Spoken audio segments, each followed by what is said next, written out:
Hi, I'm Wanda with the Southern Independent Booksellers Alliance.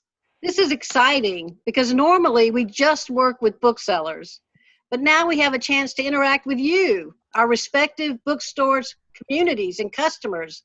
And we're so happy to welcome you here in these strange times by bringing authors directly to your living room or kitchen, bedroom, or backyard.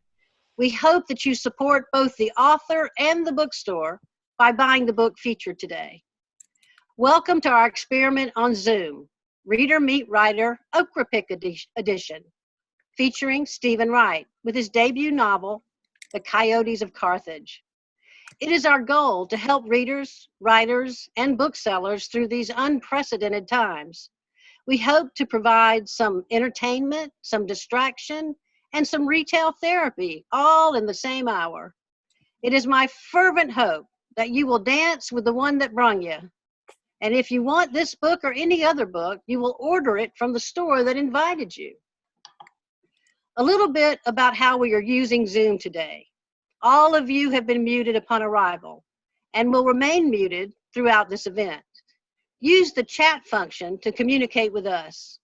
Your video is on, as Stephen would like to see all of you, but you are certainly free to turn your video off if you need to eat or change a diaper, mix a drink, or wash your hands. There are 4 of us working this event. Linda Marie will be asking questions during the Q&A. Nikki and SP are working magic behind the scenes.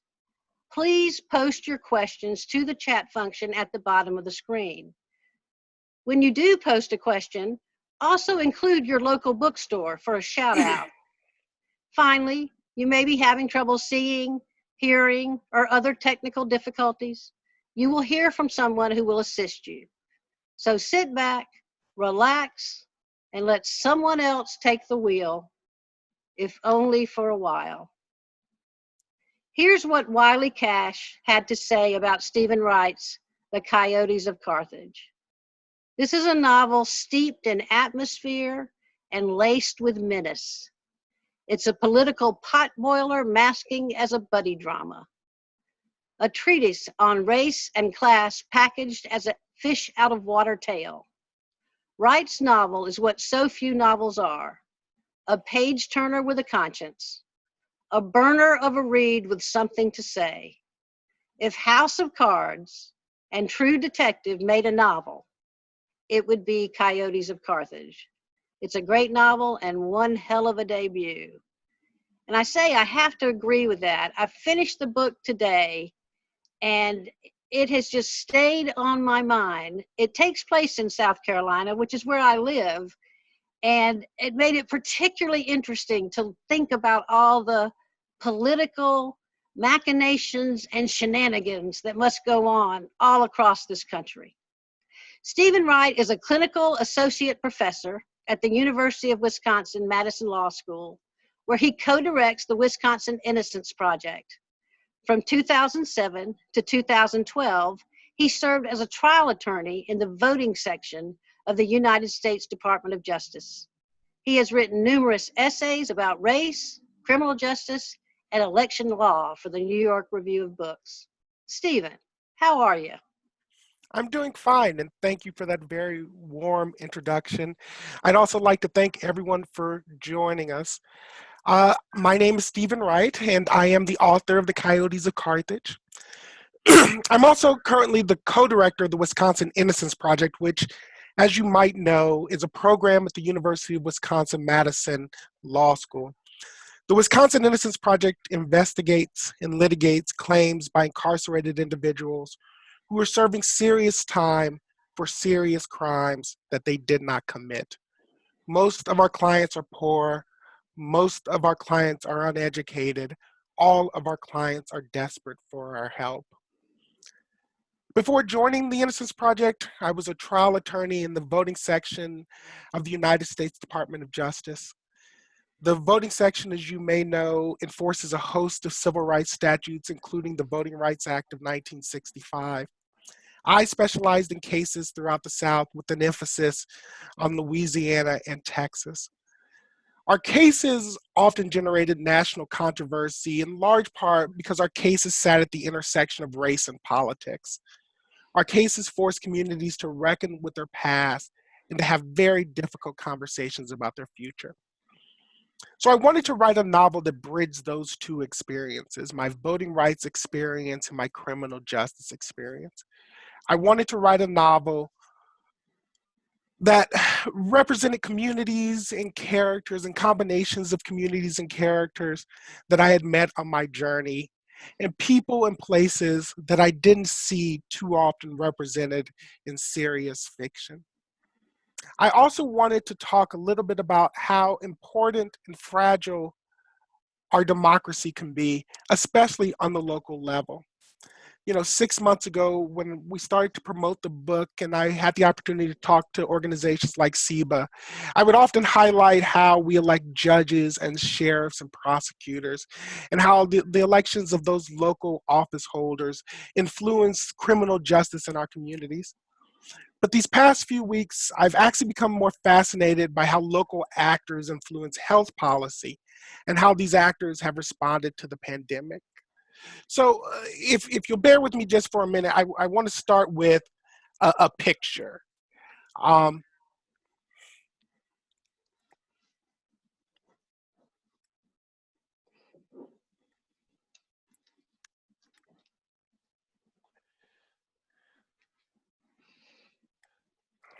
there you go.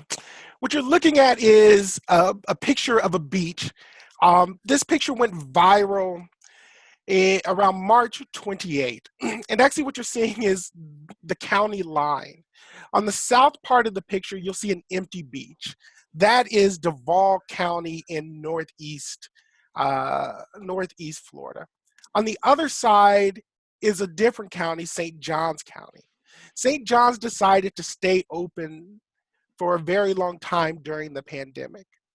And so what this picture represents is what I try to convey in my novel, that local governments have a tremendous amount of power over what happens in their community.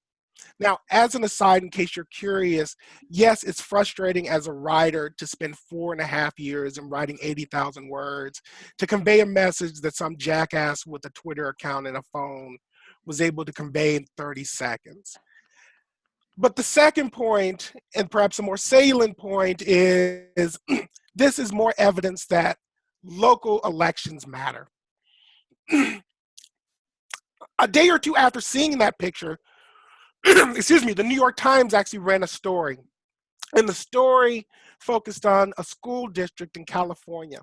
There's still one school district in all of California that remains open. The school board and the superintendent decided that this small school district of about 28 students would stay open. They talked to county health officials who advised them to close, but they were also painfully aware that this small county, or excuse me, that this small school district had extremely poor students who wouldn't be able to learn via remote learning and who were entitled to things like free lunch. So the school board was understandably concerned that students would go hungry and that they wouldn't be able to learn in the face of the pandemic. And then, of course, the big one here is in Wisconsin, sheriffs have stopped arresting people for nonviolent offenses. Sheriffs are worried about the spread of the disease in their own jail. And so only those people who are being accused of committing the most serious crimes during the pandemic are actually being arrested and transported to jail. My hope in sharing those was to sort of show that yes, a few months ago we were talking about local elections and we were talking about their importance for mayor and judges and things like that. But in the coming weeks and months, almost all of us are going to vote in at least one local election. And I wanted to remind you that the local elections matter. Local elections are often uncontested. There's only one person on the ballot. And traditionally, the turnout is low, averaging somewhere in the 20%. And in my experience, I've seen elections as small as 5%. And so the Coyotes of Carthage hopes to explore that exchange. What happens when you have a small town and you have a small town political system, but a big corporation wants to come in and influence local policy? And so I'd like to take maybe 10 minutes just to read you a couple passages from the book, and then we'll throw it open for questions.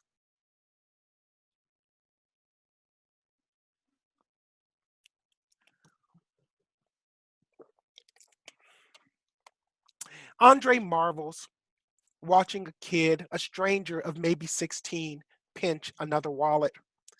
This lift makes the kid's fifth, at least that Andre's seen this morning. 2 on the train, 2 on the underground platform, and now this one on the jam-packed escalator that climbs towards the surface. The kid's got skills, mad skills. He makes his lift and keeps on moving. There, right there. The kid picks up another, his 6th, with the practiced grace of a ballerino. This time the mark, some corporate chump, probably a lobbyist, with slicked back hair and a shit-eating grin. No one suspects a thing, and why should they? This kid blends in, looks like a prep school student, and who knows, perhaps he is.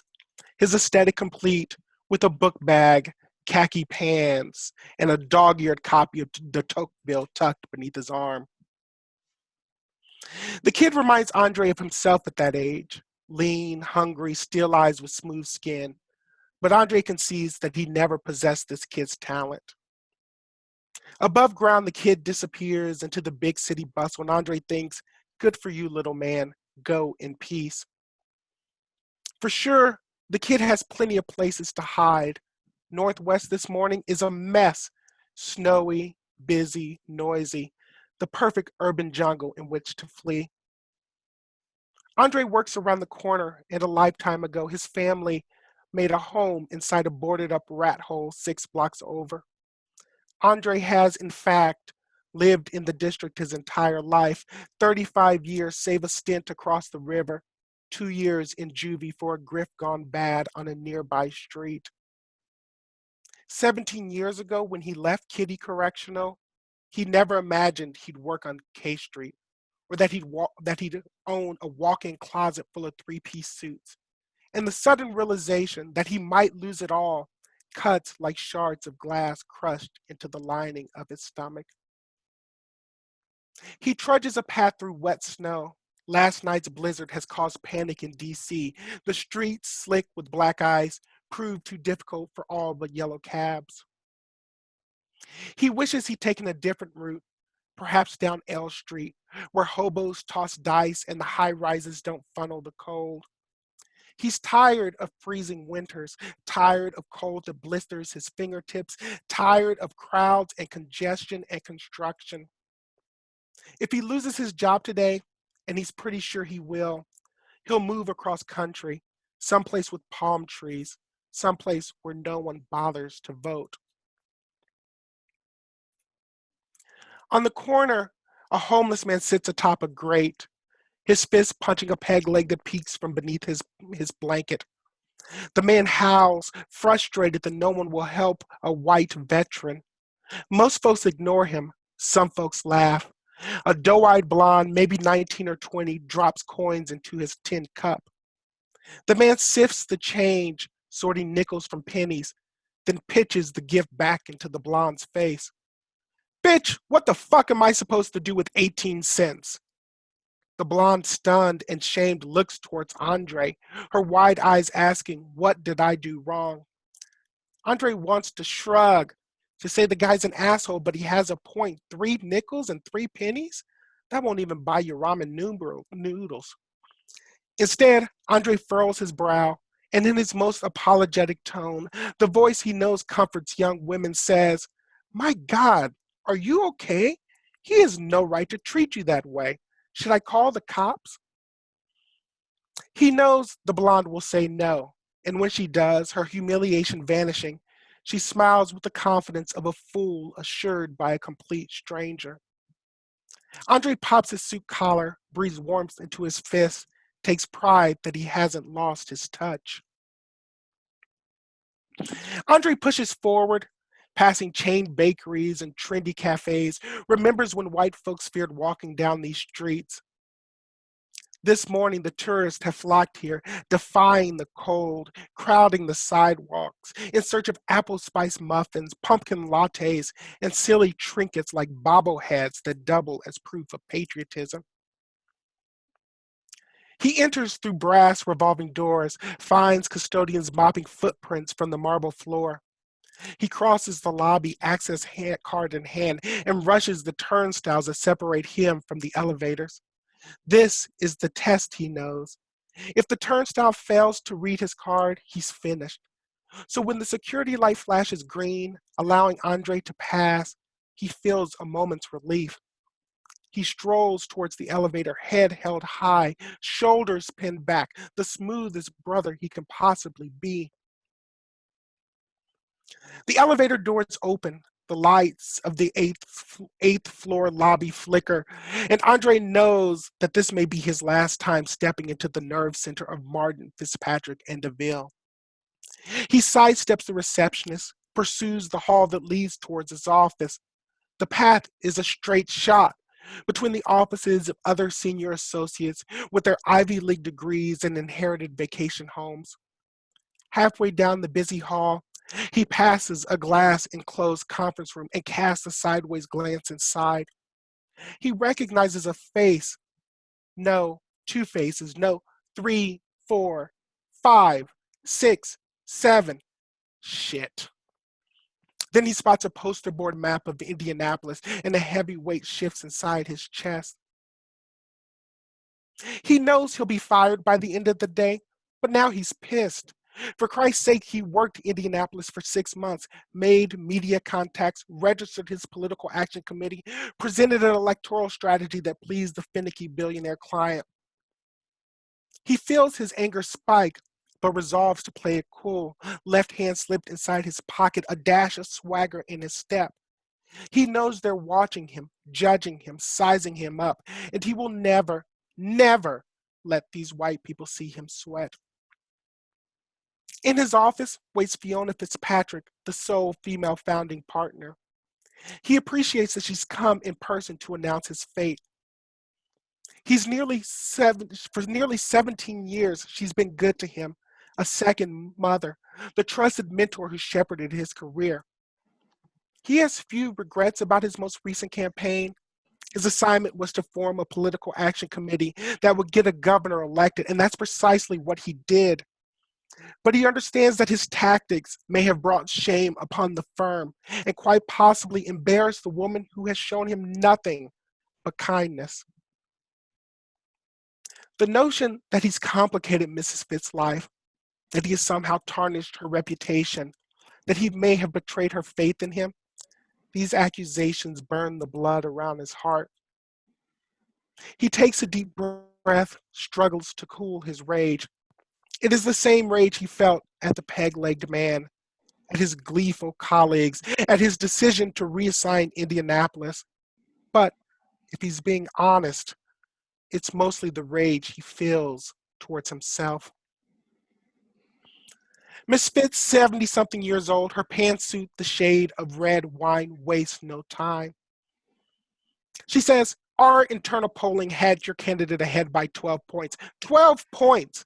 You could have won in a landslide, and bright boil that you are, you decided to do what? You decided to run up the score. To go after the opponent's family. For the love of God, what could have possibly possessed you? When Miss Fitz gets angry, she prefers to ask and answer her own questions. Andre adores this about her. She says, I'll tell you what possessed you, your pride. You wanted bragging rights, wanted to come back here a hero, to strut around this office like, excuse me, ma'am, Andre says. My ego is not that fragile. Don't interrupt me again, she says, and your ego is precisely that fragile. Yes, ma'am. I know you want to make Junior partner, she says. I want that too. But when you make reckless mistakes like this, you don't make it easy. I mean, really, Dre, really, thoughtless, lighting a fire that you couldn't extinguish. Did you not think of that? No. She throws up her hands, plops into the chair beside his desk. He worries about the strain that creases her face. When he's her age, he'll have the good sense to retire. She's accomplished so much, a trailblazing career, aide to Bobby Kennedy, counsel to Teddy, deputy White House chief of staff. Then there's the 6 sons she's raised and the 2 husbands she's buried. She should be living in Miami, angry at squirrels that invade her bird feeder. Instead, she runs a political consulting firm that bears her name, trying her best to get the right people elected, she says, comfortable with the reality that she'll get the wrong people elected along the way. He says, I'll clear out of here in an hour. She dismisses his resignation with a wave. I don't want to cause you any more trouble, he says. If you didn't want to cause me trouble, you wouldn't have hashed it up in the first place. Ma'am, I know, Stop trying to be noble, she says. It's tacky. Andre reads her expression, and for the first time, he clearly sees the predicament. He suspects she's already called around town, trying to find solid ground, a comfortable place for her protege to land. But finding him another job he now recognizes presents challenges even beyond her influence. To begin with, she has few friends among the Republicans who control both the White House and each chamber of Congress. But even if she could find a quiet, out-of-the-way post, a press secretary to a friendly senator, an advisor to a politically ambitious NGO, she would still have to convince the firm's 2 other founding partners not to invoke the ironclad non-compete, the clauses of which prohibit Andre for one federal election cycle from lobbying, campaigning, or pursuing any political paid activity, a nebulous phrase whose meaning can only be decided by an arbiter of the firm's choosing. And if, by some miracle, she overcame the arbitration obstacle, a Herculean task at which others had tried and failed, he'd still be a 35-year-old Black man with a criminal record, 4 felonies the court long ago expunged, but that appears each time he Googles his own name. Ms. Fitz points towards a manila envelope on his desk, labeled Carthage County. He skims the executive summary, $250,000 in dark money to pass a ballot initiative in the boondocks of South Carolina.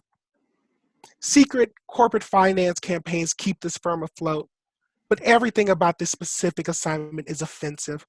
The puny budget, the insignificant location, the utter lack of prestige.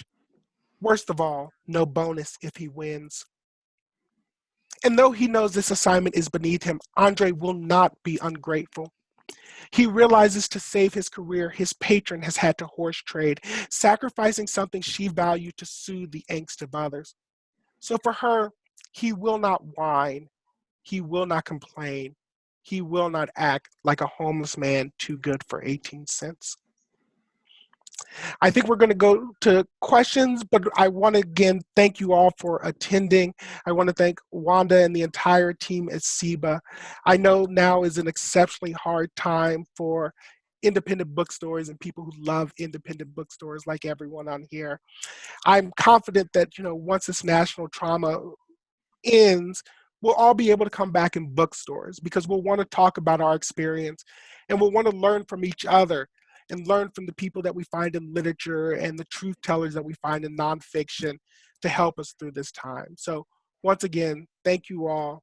Thank you for supporting independent bookstores. And let's do some questions. Thank you, Stephen.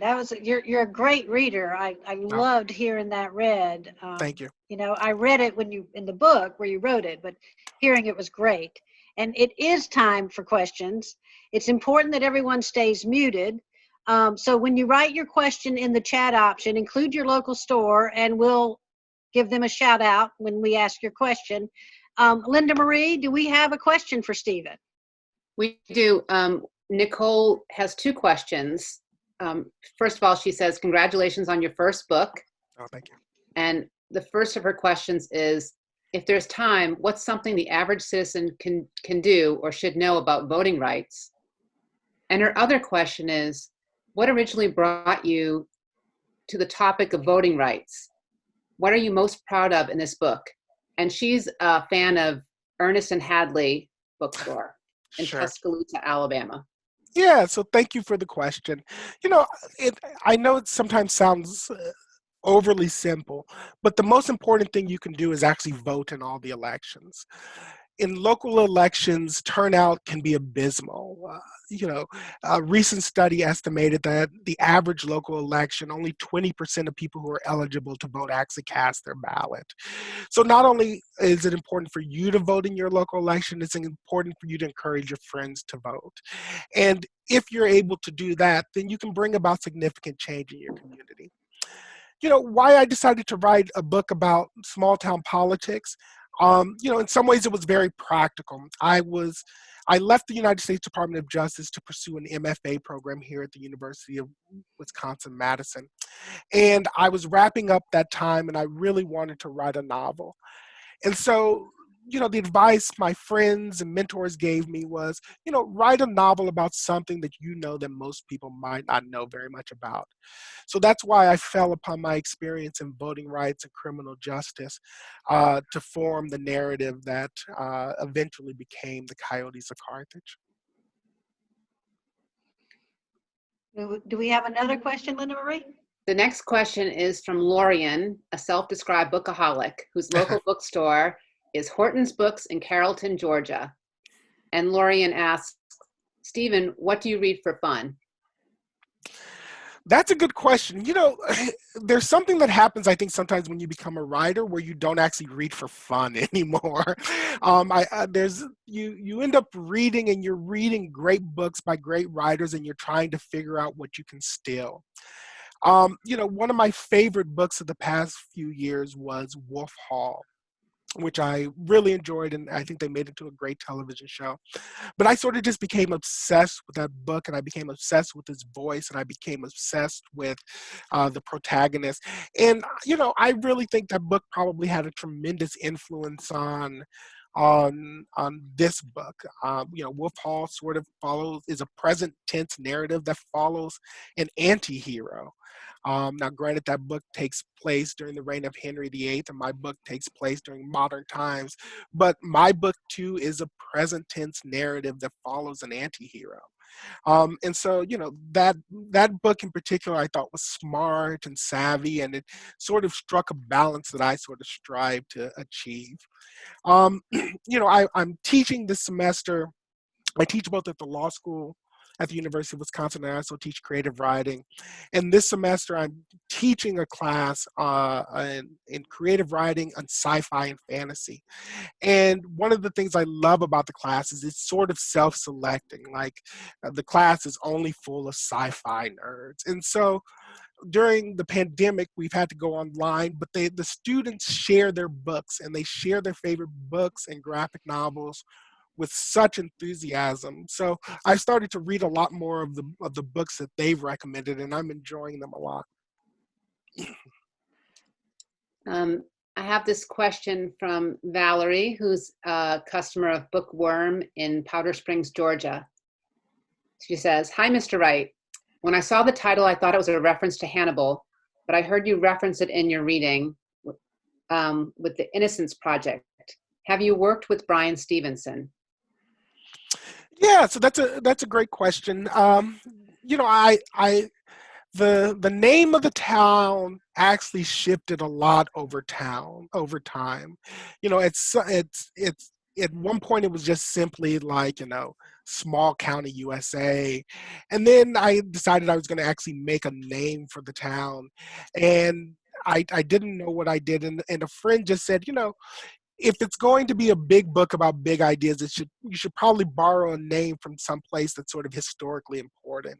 And so when you read the book, there ends up being a couple jokes about Carthage and the Punic Wars that are entirely too nerdy and that, my editor probably wanted out, but I just love them. And so I just ended up saying, that joke really works for me, and I get that only 4 people will understand it, but it made me laugh. I've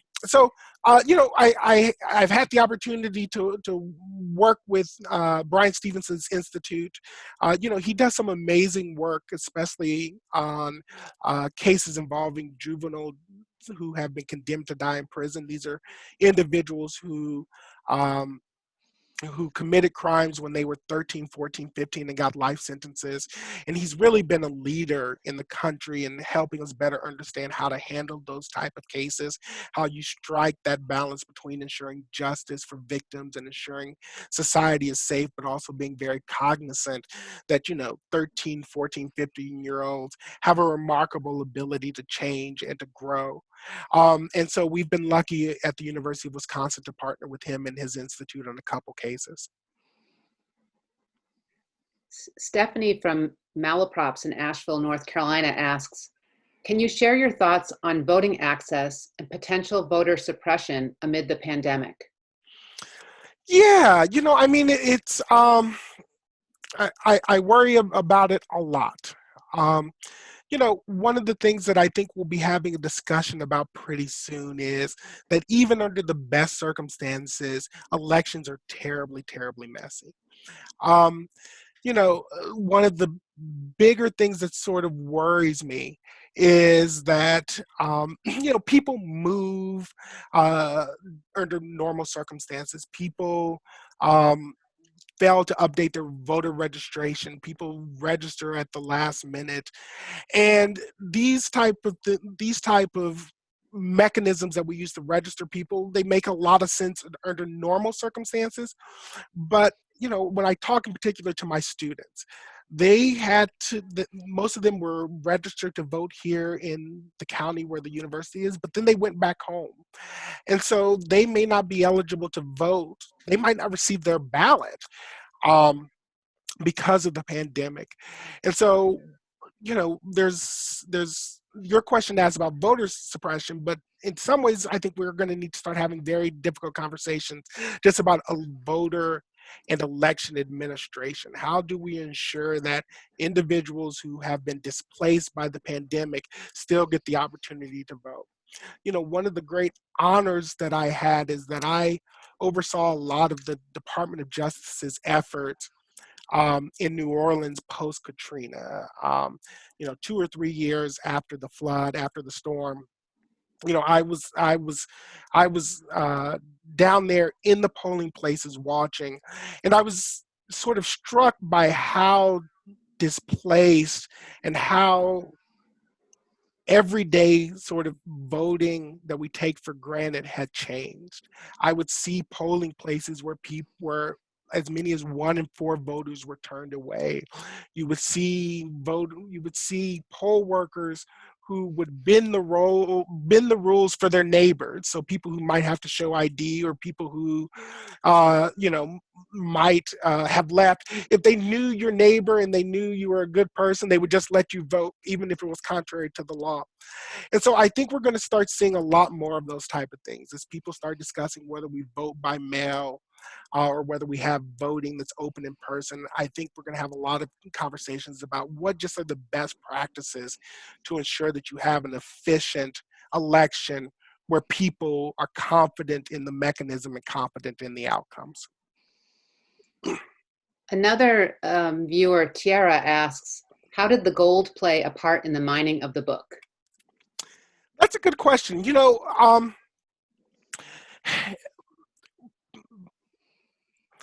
PISA went through several revisions over to what they were. At one point, they wanted to build some type of a factory that would cause a lot of pollution.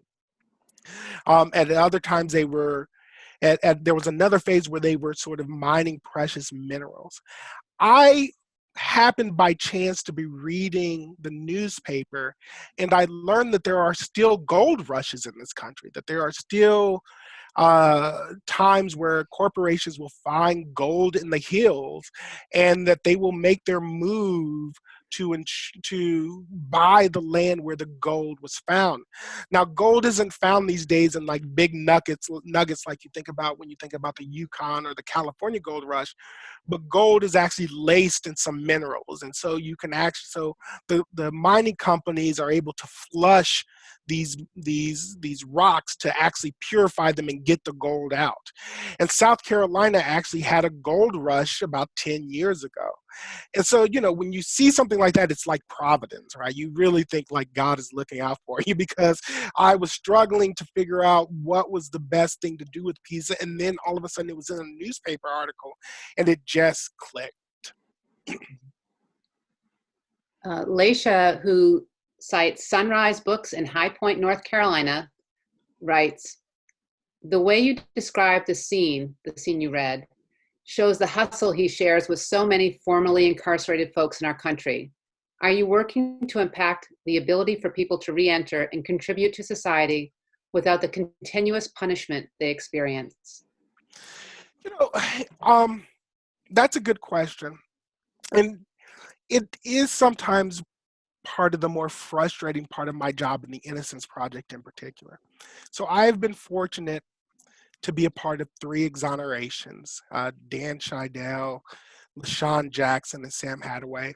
Collectively, they probably spent 60 years in prison for crimes that the courts said they didn't commit and that they indeed did not commit. It clears away your record in terms of the government, right? The government now says that you didn't commit this crime.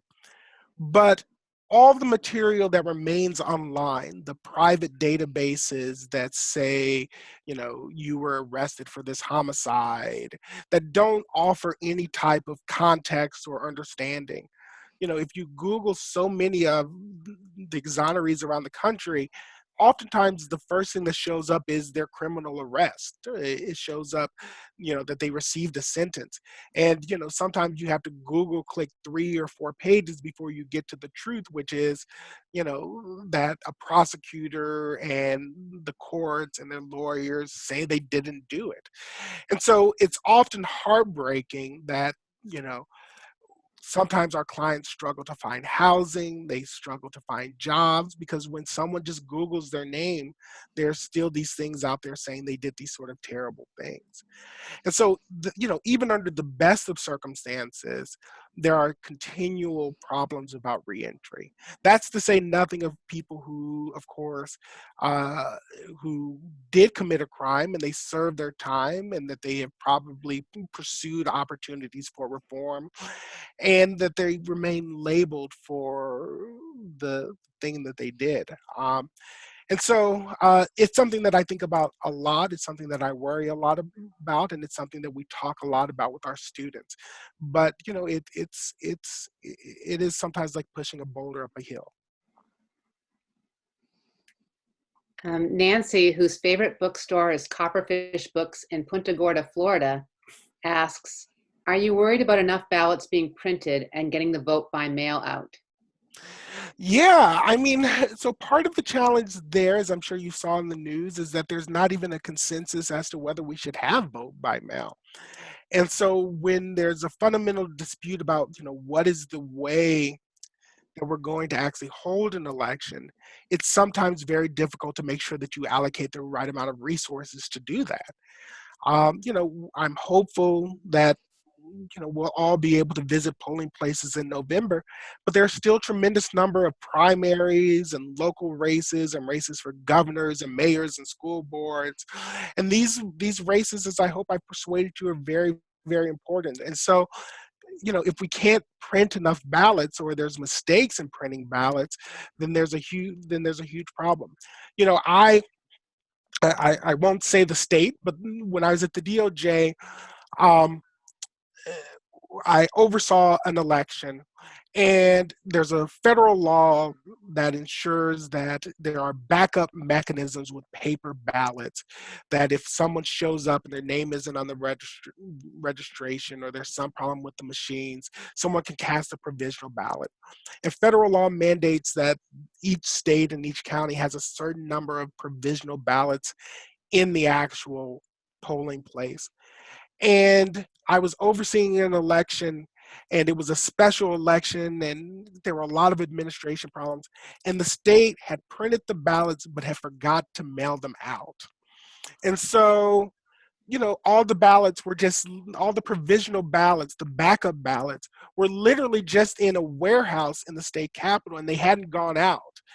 And so, when those type of things happen, and I think people would be surprised how often they do happen, it has real impacts on two important things. One, the outcome of elections, but also it's important that we as Americans have faith in our elections. And when those type of things happen, I really do think that it hurts the faith and trust that people have in our democracy. We have time for one more question, Linda Marie. So Stephen, who's also a big fan of Copperfish books in Punta Gorda, Florida, asks, does the Innocence Project or some other organization have a way of notifying the databases and websites to update their information about exonerees? So we do. The majority of, if you Google someone online, what you will find is that the majority of these sites are, for lack of a better phrase, they're just sort of information pirates. They don't actually care about the individual. They care about being able to create a large database, and they care about getting clicks, and they care about getting hits. And so, I've reached out to some of these organizations, and they are not kind or amenable to change. They just want, they want people to see your client's name, and they want people to click on that button, and they want the ad revenue that they get from it. And, they're not even shy about that. And so, they have a First Amendment right to put things online. I think it's a poor exercise of that First Amendment right. I think it's an unfair exercise of that First Amendment right. But we can't. My first exoneration was Dan Scheidel, who served 20 years for a sexual assault that DNA proved he didn't do. And so I was very naive about our ability. I thought we would just write people a letter.